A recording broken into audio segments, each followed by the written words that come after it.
اور تمہیں قتل کرنے کا مشورہ کیا ہے، اور میں تمہیں مشورہ دیتا ہوں کہ بھاگ جاؤ۔ موسیٰ علیہ السلام کو جیسے ہی یہ پتہ چلا، وہ بغیر کسی تیاری کے مصر سے بھاگ گئے۔ ان کے پاس نہ تو کپڑے تھے نہ کچھ کھانے کے لیے تھا، وہ گرم ریت پر ننگے پاؤں چلتے رہے۔ انہیں فرعون کے لوگوں کا خوف تھا کہ کہیں وہ انہیں قتل نہ کر دیں، اس لیے وہ چلتے رہے۔ وہ مدیان کی طرف سفر کر رہے تھے، جو کہ سیریا اور مصر کے درمیان ایک علاقہ تھا۔ اس سفر میں حضرت موسیٰ علیہ السلام کے ساتھ کوئی نہ تھا سوائے اللہ کے۔ موسیٰ علیہ السلام لگاتار 8 راتوں تک سفر کیا، جہاں وہ دن کے وقت چھپ جایا کرتے اور رات کو سفر کرتے۔ ریگستان پار کرنے کے بعد موسیٰ علیہ السلام ایک جگہ پہنچے جہاں وہ ایک درخت کے نیچے لیٹ گئے۔ انہیں بہت زیادہ بھوک اور پیاس لگی تھی اور وہ بہت زیادہ تھک چکے تھے۔ موسیٰ علیہ السلام نے دیکھا کہ 2 عورتیں بکریوں کو پانی پلا رہی ہیں، جنہیں کسی مرد کی ضرورت ہے، کیونکہ جس چشمے سے وہ پانی پلا رہی تھی اس پر ایک بہت بڑا پتھر رکھا ہوا تھا، جسے تقریباً 10 آدمی مل کر اٹھا سکتے تھے۔ تو موسیٰ علیہ السلام نے اپنی پیاس کو رہنے دیا اور جا کر ان عورتوں کی مدد کی۔ موسیٰ علیہ السلام کو اللہ نے کافی طاقت بخشی تھی۔ ان عورتوں نے چشمے سے اپنے ریوڑ کو پانی پلایا اور واپس گھر چلی گئی۔ گھر جا کر ان عورتوں نے اپنے بوڑھے باپ کو اس واقعے کے بارے میں بتایا۔ ان عورتوں کے بوڑھے باپ نے موسیٰ علیہ السلام کو گھر آنے کی دعوت دی۔ موسیٰ علیہ السلام نے اس دعوت کو قبول کیا اور ان کے گھر گئے، اور موسیٰ علیہ السلام نے ان کے بوڑھے باپ کو سب سچ بتا دیا کہ وہ مصر سے کیوں بھاگ کر آ رہے ہیں۔ اس بوڑھے انسان نے موسیٰ علیہ السلام کو اپنے گھر میں جگہ دی۔ وہ بوڑھا بہت خوش تھا کہ اس نے ان کی بیٹیوں کی مدد کی ہے، اور اس نے موسیٰ علیہ السلام کو آفر دی کہ وہ اس کی بیٹی کے ساتھ شادی کر لے، لیکن بعد میں اسے 8 سال کام کرنا ہوگا، کیونکہ اسے اس جگہ کوئی نہیں جانتا تھا اور نہ ہی ان کے پاس رہنے کے لیے کوئی گھر تھا۔ موسیٰ علیہ السلام نے اس کی بیٹی کے ساتھ شادی کر لی۔ اس کے بعد موسیٰ علیہ السلام نے 10 سال کام کیا۔ یہ 10 سال موسیٰ علیہ السلام کی زندگی کے بہت اہم تھے۔ ان 10 سالوں میں موسیٰ علیہ السلام نے اللہ کی قدرت پر، کبھی وہ سورج کو طلوع اور غروب ہوتا دیکھتے تو کہیں رات کو ستاروں پر غور کرتے۔ اسی طرح وہ ڈیفرنٹ چیزوں کو ایبزارو کرتے رہے۔ اللہ تعالیٰ نے موسیٰ علیہ السلام کے مائنڈ کو ٹرین کرتے تھے۔ ایک دن موسیٰ علیہ السلام نے اپنے گھر واپس مصر جانے کا فیصلہ کیا۔ موسیٰ علیہ السلام اپنی ماں اور بھائی سے ملنا چاہتے تھے، اور ویسے بھی انہیں اس مصری کو مارے ہوئے اب 10 سال ہو چکے تھے، اس لیے انہیں واپس جانے میں کوئی خطرہ بھی نظر نہیں آیا۔ موسیٰ علیہ السلام اپنی فیملی کو لے کر مصر واپس نکل پڑے، لیکن انہیں کیا پتا تھا کہ یہ سفر ان کی زندگی بدلنے والا ہے۔ موسیٰ علیہ السلام سفر کرتے ہوئے ایک پہاڑ پر پہنچے جس کا نام کوہ طور تھا۔ وہاں انہیں دور کہیں آگ جلتی ہوئی نظر آئی۔ موسیٰ علیہ السلام جسم کو گرم رکھنے کے لیے آگ لینے گئے۔ جیسے ہی وہ آگ کے پاس پہنچے تو انہیں ایک خوبصورت آواز سنائی دی۔ اے موسیٰ، میں اللہ ہوں، اس کائنات کا رب۔ موسیٰ علیہ السلام نے گھبرا کر ادھر ادھر دیکھا۔ اسے پھر سے آواز سنائی دی، اے موسیٰ، تیرے دائیں ہاتھ میں کیا ہے؟ موسیٰ علیہ السلام نے جواب دیا، یہ میرا عصا ہے، جس سے میں اپنی بھیڑیوں کے لیے شاخیں مارتا ہوں اور دوسرے کام کرتا ہوں۔ اسی آواز نے اسے حکم دیا، اپنی لاٹھی پھینک دو۔ انہوں نے ایسا ہی کیا اور فوراً ہی لاٹھی سانپ بن گئی۔ موسیٰ علیہ السلام بھاگنے کے لیے مڑے، لیکن آواز نے دوبارہ اس سے کہا، ڈرو نہیں اور اسے پکڑو، ہم اسے اس کی پہلی حالت میں لوٹا دیں گے۔ سانپ واپس اپنی لاٹھی میں بدل گیا۔ موسیٰ علیہ السلام کا ڈر ختم ہو گیا، کیونکہ انہوں نے محسوس کیا کہ وہ حق کی گواہی دے رہے ہیں۔ یہاں غور کرنے والی بات یہ ہے کہ پہلے اللہ تعالیٰ نے حضرت موسیٰ علیہ السلام کو اس چھڑی کے فائدے یاد دلائے اور پھر اس سے کہا پھینک دو۔ اس کے بعد وہ چھڑی سانپ بن گئی اور اللہ نے کہا کہ اس چھڑی کو اٹھاؤ۔ یہاں بڑی ہی کمال کا سبق چھپا ہے۔ جب تک کہ تم اپنی پسندیدہ چیز کو اللہ کی راہ میں قربان نہیں کرو گے اور ان چیزوں کو جو کہ تمہیں بری لگتی ہے اللہ کے لیے اپناؤ گے، تب تک تم کامیاب رہو گے۔ اسی میں پورا کا پورا دین چھپا ہے۔ پھر اللہ نے موسیٰ علیہ السلام کو حکم دیا کہ اپنا ہاتھ اپنی چادر میں ڈال دو۔ جب انہوں نے اسے باہر نکالا تو ہاتھ میں ایک شاندار چمک تھی۔ پھر اللہ نے موسیٰ علیہ السلام کو حکم دیا کہ یہ تمہارے رب کی طرف سے 2 نشانیاں ہیں۔ فرعون اور اس کے سرداروں کے پاس جاؤ، کیونکہ وہ بدکار گروہ ہیں اور حد سے گزر چکے ہیں۔ اللہ نے موسیٰ علیہ السلام کو اپنی حفاظت کا یقین دلایا اور ان کے دل کو سکون دیا۔ موسیٰ علیہ السلام اور ہارون علیہ السلام ایک ساتھ فرعون کے پاس گئے اور اسے اپنا پیغام پہنچایا۔ موسیٰ علیہ السلام نے اسے اللہ کے دین کی دعوت دی۔ فرعون نے سوچا کہ موسیٰ پاگل ہے، جو اس نے مجھ جیسے انسان کے سامنے بات کرنے کی جرت کی۔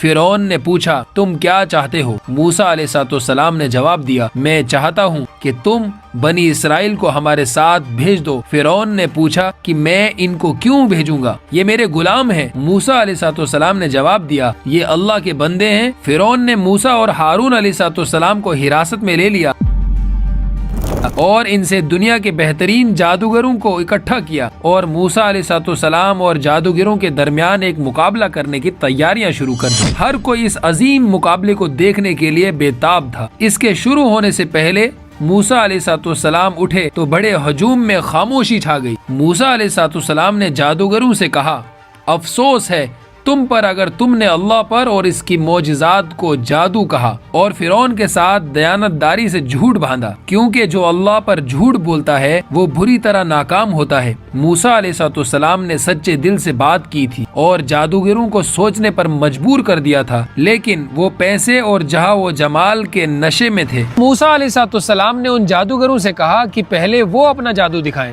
انہوں نے اپنی جادوئی چیزیں زمین پر پھینک دی۔ ان کی لاٹھیوں اور رسیوں نے سانپ کی شکل اختیار کر لی۔ لوگ یہ دیکھ کر حیران ہو گئے۔ فرعون اور اس کے ساتھیوں نے زور سے تالیاں بجائیں۔ پھر موسیٰ علیہ السلام نے اپنا عصا پھینکا، یہ زور سے ہلنے لگا اور ایک بہت بڑا اژدہا بن گیا۔ یہ دیکھ کر لوگ کھڑے ہو گئے۔ فرعون اور اس کے آدمی خاموش بیٹھے تھے۔ ایک ایک کر کے موسیٰ علیہ السلام کے بڑے سانپ نے تمام سانپوں کو نگل لیا۔ موسیٰ علیہ السلام اسے اٹھانے کے لیے جھکے اور وہ اس کے ہاتھ میں لاٹھی بن گئی۔ ہجوم ایک بڑی لہر کی طرح اٹھ کھڑا ہوا اور جوش و خروش سے چیختا رہا۔ ایسا کچھ پہلے کبھی نہیں دیکھا تھا۔ موسیٰ علیہ السلام کی قدرت کو دیکھ کر جادوگروں نے اللہ کو سجدہ کرتے ہوئے اعلان کیا کہ ہم موسیٰ اور ہارون کے رب پر ایمان لائے۔ فرعون غصے میں تھا اور اس نے الزام لگایا کہ موسیٰ اور جادوگر آپس میں ملے ہوئے ہیں۔ اس نے موسیٰ اور جادوگروں کو دھمکیاں دینا شروع کر دی۔ موسیٰ اور ہارون علیہ السلام چلے گئے اور فرعون اپنے محل میں واپس چلا گیا۔ فرعون ان دونوں معجزوں کا سامنا کرتے ہوئے حیران رہ گیا اور وہ بہت زیادہ غصے میں تھا۔ پھر اس کہانی کا کلائمیکس آتا ہے۔ جب حضرت موسیٰ علیہ السلام بنی اسرائیل کو لے کر بھاگ رہے تھے تو پیچھے فرعون اپنی پوری فوج کے ساتھ موسیٰ علیہ السلام کے پیچھا کر رہا تھا۔ موسیٰ علیہ السلام بھاگتے ہوئے سمندر کے پاس پہنچے اور آگے راستہ ختم ہو چکا تھا۔ اب بھاگنے کے لیے راستہ نہیں تھا اور پیچھے سے فرعون اپنی پوری فوج کے ساتھ حملہ کرنے آ رہا ہے۔ بنی اسرائیل جو موسیٰ علیہ السلام کے ساتھ تھے وہ کہنے لگے، اے موسیٰ تو نے ہمیں کہاں پھنسا دیا؟ اب ہمارا کیا ہوگا؟ لیکن موسیٰ علیہ السلام نے کہا، میرا رب راستہ بنائے گا۔ موسیٰ علیہ السلام کو اللہ نے حکم دیا، اپنی لاٹھی زمین پر مارو۔ موسیٰ علیہ السلام نے ایسا ہی کیا۔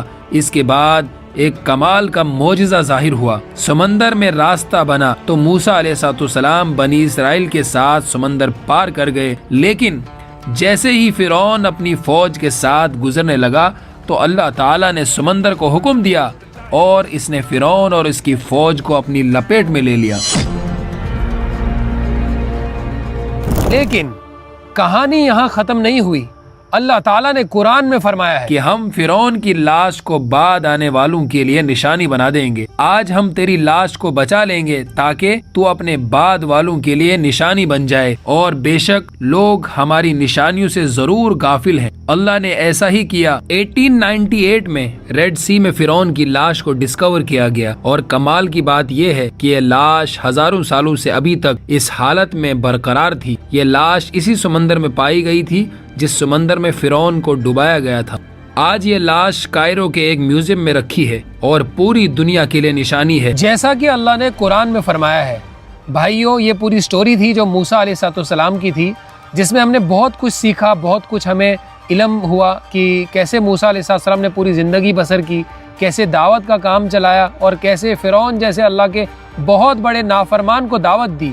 یہ ایک ہمت کا کام تھا اور اللہ کی مدد تھی، صبر، توکل اور بہت کچھ تھا اس سٹوری میں۔ اللہ ہمیں اس واقعہ سے سبق اور عبرت لینے کی توفیق دے، اور آپ سے گزارش ہے آپ ہمارے ایسے ہی سٹوریز کو سپورٹ کرتے رہیں تاکہ ہم نیکسٹ ویڈیوز جلدی لائیں۔ السلام علیکم ورحمۃ اللہ وبرکاتہ۔